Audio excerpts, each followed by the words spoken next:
Olá, meus amigos, tudo bem? Mais uma vez estamos juntos para estudarmos a palavra do nosso Deus. Que a graça do nosso Senhor Jesus Cristo seja sobre a sua vida.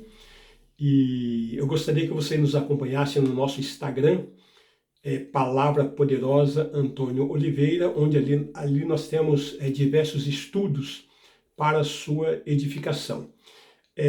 Estamos tratando sobre o tema batalha espiritual. E dentro desse tema estamos fazendo várias abordagens. E nesse momento nós queremos abordar sobre as nossas armas espirituais. Sim, a palavra de Deus nos disponibiliza algumas armas. Davi sabia a arma que ele deveria usar. Em 1 Samuel 17:45, Davi, porém, disse ao filisteu: Tu vens contra mim com espada e com lança e com escudo. Eu, porém, vou contra ti em nome do Senhor dos Exércitos, o Deus dos exércitos de Israel, a quem tens afrontado. Veja, amados, que para lutarmos espiritualmente, precisamos usar armas espirituais. Não se engane. Em 2 Coríntios, no capítulo 10, no versículo 4, nós temos a seguinte revelação: porque as armas da nossa milícia não são carnais, e sim poderosas em Deus. Veja que está dizendo isso, poderosas em Deus, para destruir fortalezas, anulando sofismas. Certa feita, a rainha Elizabeth, ela declarou que ela tem mais medo de um homem orando do que de um exército fortemente armado. Então, somente aqueles que conhecem o poder da oração têm temor de Deus. Somente aqueles que atribuem ao nosso Senhor todo esse poder é que realmente reconhece isso. Há no Exército Brasileiro, por exemplo, um canhão chamado Obus, cujo projeto abre uma cratera do tamanho de um campo de futebol. É claro que há muitas outras armas modernas, armas tecnológicas, biológicas, né? E tantas outras, porém, nenhuma dessas armas tem poder contra qualquer demônio, por menor que seja. Entenda isso. A nossa grande arma de ataque. Vamos falar sobre a nossa grande arma de ataque, que a Bíblia nos revela que é o nome de Jesus. Este realmente é o nome que tem todo o poder, em que nós devemos atacar o nosso inimigo. No Evangelho de Marcos, no capítulo 16, versículos 17 e 18, está escrito o seguinte: esses sinais hão de acompanhar aqueles que creem. Em meu nome expelirão demônios, falarão novas línguas, pegarão em serpentes, e se alguma coisa mortífera beberem, não lhes fará mal. Se impuserem as mãos sobre os enfermos, eles ficarão curados. Então veja, queridos, que a grande arma de ataque é o nome de Jesus.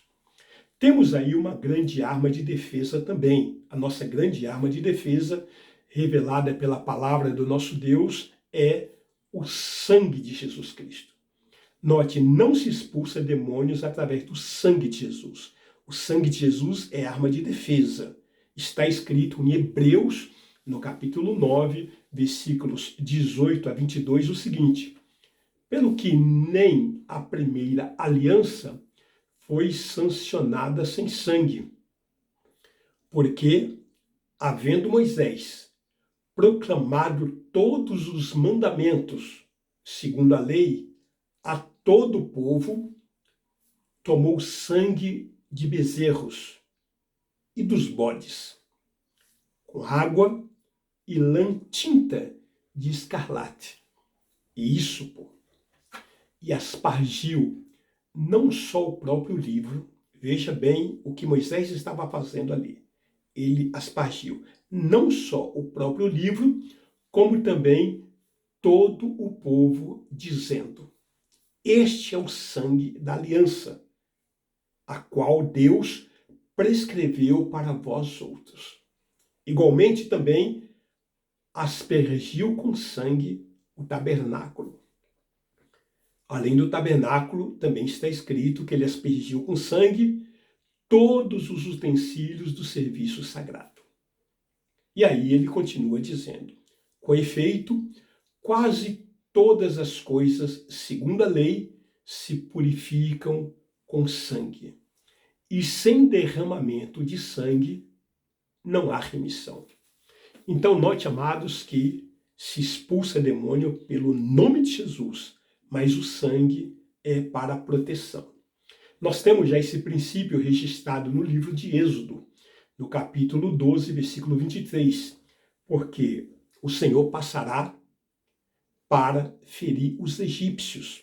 Quando vi, porém, o sangue na verga da porta e em ambas as ombreiras passará o Senhor aquela porta e não permitirá destruir ou o destruidor que entre em vossas casas para vos ferir. Então veja que já em Êxodo o Senhor já estabeleceu esse princípio do sangue como nossa arma de defesa. Nós temos aí também uma grande arma de apoio, que são os anjos do Senhor. Está escrito na carta aos Hebreus, no capítulo 1, versículos 13 e 14, a seguinte revelação. Ora, a qual dos anjos jamais disse: assenta-te à minha direita, até que eu ponha os teus inimigos por estrado dos teus pés? Aí o versículo 14 entra dizendo o seguinte: não são todos eles espíritos ministradores enviados para serviço a favor dos que hão de herdar a salvação? Então veja, amados, que os anjos do Senhor, eles são armas e estratégias que o Senhor nos disponibiliza apenas para aqueles que herdam a salvação. Temos ainda uma revelação em Salmos, capítulo 91, versículo 11, porque aos seus anjos dará ordem ao teu respeito para que te guardem em todos os teus caminhos. Nós não podemos dar ordem aos anjos, é o Senhor quem dá ordem aos anjos ao nosso respeito. Na sabedoria do Espírito, o apóstolo João recebeu do Senhor, na ilha de Patmos, a visão do exército celestial. Que maravilha, né? Em Apocalipse, no capítulo 5, versículo 11, nós temos essa revelação maravilhosa que diz o seguinte: vi e ouvi uma voz de muitos anjos ao redor do trono, dos seres viventes e dos anciãos, cujo número era de milhões e de milhares. Em outra tradução, de miríades e milhares de milhares. Diz que essas miríades, né, nós sabemos que são, não é nem matemática, é aritmética. Uma miríade é 10 mil, né? E uma milhar é 1000. De maneira que uma legião, por exemplo, é 6 mil. E se nós fizermos uma continha muito simples aí, é aritmética mesmo, né? 10 mil vezes 10 mil vezes 1000 vezes 1000, nós temos aí um resultado de 100 trilhões de anjos. Exatamente isso. E aí, se nós dividirmos esses 100 trilhões de anjos por 8 bilhões de habitantes no planeta Terra, nós devemos ter aí aproximadamente uns 12 mil a 13 mil anjos para cada um. Agora perceba o seguinte, veja que nós dividimos os 100 trilhões por 8 bilhões. Como nós sabemos que nem todos têm anjo, né? Somente aqueles que são convertidos, que têm a sua proteção, os anjos do Senhor, então sobra muito mais anjos para nós. Então veja, você pode aí dar o glória a Deus, você pode aí saltar de alegria, porque nós temos aí pelo menos uns 80 mil a 100 mil anjos à nossa disposição. Outra arma estratégica, o óleo da unção. A unção do óleo. O Senhor criou em Êxodo, capítulo 30, versículo 22 e 23, que está escrito: disse mais o Senhor a Moisés: tu, pois, toma das mais excelentes especiarias, de mirra, fluída, 500 ciclos. De cinamomo, odoroso, a metade, a saber, 250 ciclos. E de cálamo aromático, 250 ciclos. E de cássia, 500 ciclos, segundo o ciclo do santuário, e de azeite de oliveira, 1 hin. Versículo 25, nesse mesmo texto, prossegue dizendo o seguinte: disto farás o óleo sagrado para a unção, o perfume composto segundo a arte do perfumista. Este será o óleo sagrado da unção. E aí no versículo 26 ele continua dizendo: com ele ungirás a tenda da congregação e a arca do testemunho. Versículo 27. E a mesa com todos os seus utensílios, e o candelabro e os seus utensílios, e o altar do incenso. Veja que o Senhor está dando aí todas as instruções do óleo da unção, como ele deveria ser utilizado ali por Moisés. Mas prosseguindo nesse mesmo texto, no versículo 28, diz: e o altar do holocausto com todos os utensílios e a bacia com o seu suporte. Versículo 29, assim consagrarás estas coisas para que sejam santíssimas. Tudo o que tocar nelas será santo. Aí versículo 30 desse texto, né? Êxodo capítulo 30. Também ungirás Arão e seus filhos, e os consagrarás para que me oficiem como sacerdotes. Entra no versículo 31 dizendo: dirás aos filhos de Israel: este me será o óleo sagrado da unção nas vossas gerações. Não se ungirá com ele corpo do homem que não seja sacerdote. Nem fareis outro semelhante da mesma composição. Então o Senhor, ele é extremamente zeloso e aqui ele está dando todo o direcionamento para a utilização do óleo da unção. E aí ele continua dizendo: é santo e será santo para vós outros. Versículo 33.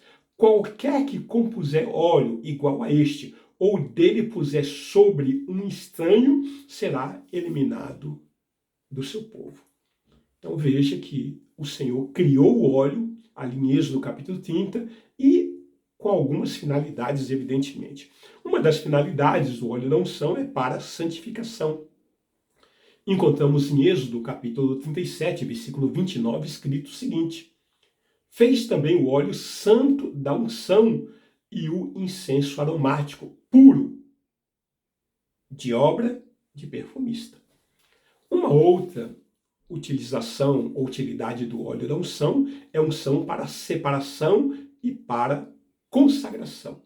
Levíticos, no capítulo 8, versículo 12, nós temos escrito o seguinte: depois derramou do óleo da unção sobre a cabeça de Arão, ungiu para consagrá-lo.